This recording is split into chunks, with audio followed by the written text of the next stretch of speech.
कहानी शुरू होती है उसी गांव में, ज्ञान के घर से, जहां ज्ञान राइस्टार से कहता है, तेरा धोखा अब शब्दों से नहीं मिट सकता, हमारी दोस्ती अब खत्म। जब राइस्टार ने सुना कि उसके सबसे करीबी भाई ने उस पर भरोसा तोड़ दिया, तो जैसे जमीन उसके पैरों के नीचे से खिसक गई। वो चुपचाप वहां से चला गया। ना कोई जवाब, ना कोई सफाई, बस खामोश दर्द। अब वो शोरूम जो कभी हंसियों से गूंजता था, सन्नाटों में डूब गया था। राइस्टार अब रोज अकेले बैठा रहता, न ग्राहक, न जोश, न जीवन। काम ठप हो गया और कुछ हफ्तों बाद उसे शोरूम बंद करना पड़ा। अब राइस्टार का दिन सूनापन था और रातें आंसुओं से भीगी हुई। हर शाम वो ज्ञान भाई के घर के सामने जाकर बस एक ही बात कहता, भाई एक बार मेरी बात तो सुन ले। एक शाम राइस्टार अकेला, टूटा हुआ, खाली सड़क पर चल रहा था। तभी एक मोड़ पर बनी खड़ा था अपने गुर्गों के साथ। बनी हंसते हुए बोला, क्या बात है भाई, न तेरा शोरूम बचा, न भाई और ना ही अनुष्का, तू तो पूरा अकेला रह गया।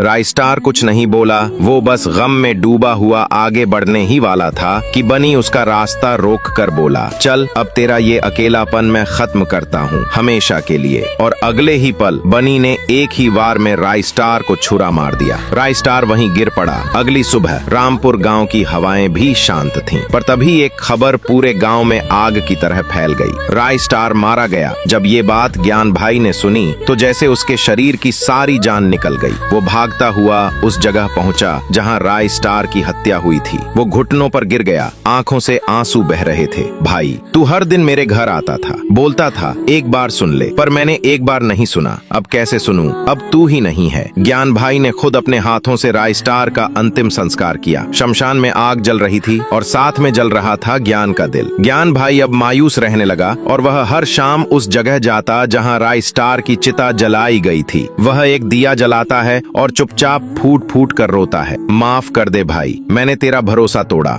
फिर उठकर आग की तरफ देखता है और गुस्से में कहता है, पर अब मत भूलना, मैं तेरा बदला जरूर लूंगा। अगली सुबह ज्ञान भाई अपने पुराने बंद पड़े शोरूम को फिर से खोलता है। काम पर लग जाता है, पर मन भारी है। तभी एक आदमी आता है, ज्ञान भाई आपको पता है ना, राइस्टार बेकसूर था, वो चोरी बनी ने करवाई। ये सुनते ही ज्ञान भाई गुस्से से लाल पीला हो जाता है। वो अपनी बाइक पर निकलता है, सीधा उस इलाके की तरफ जहां बनी छिपा हुआ था। वहां पहुंचते ही वो एक बनी के आदमी से भिड़ता है, बता बनी कहाँ है? आदमी हंसकर बोलता है, तुझे जानना जरूरी है क्या? वो गुस्से में दौड़ कर जाता है और बनी के आदमी का सिर काट देता है। अब ज्ञान को एक प्लान आता है। वो बनी के आदमी के कपड़े पहनता है, आवाज बदलता है और बनी को फोन करता है, बॉस रामपुर में फिर से बहुत सारा माल मिला है, आओ जल्दी। क्या बनी आएगा? क्या ज्ञान भाई राइस्टार का बदला ले पाएगा? अगला पार्ट देखने के लिए कमेंट करें।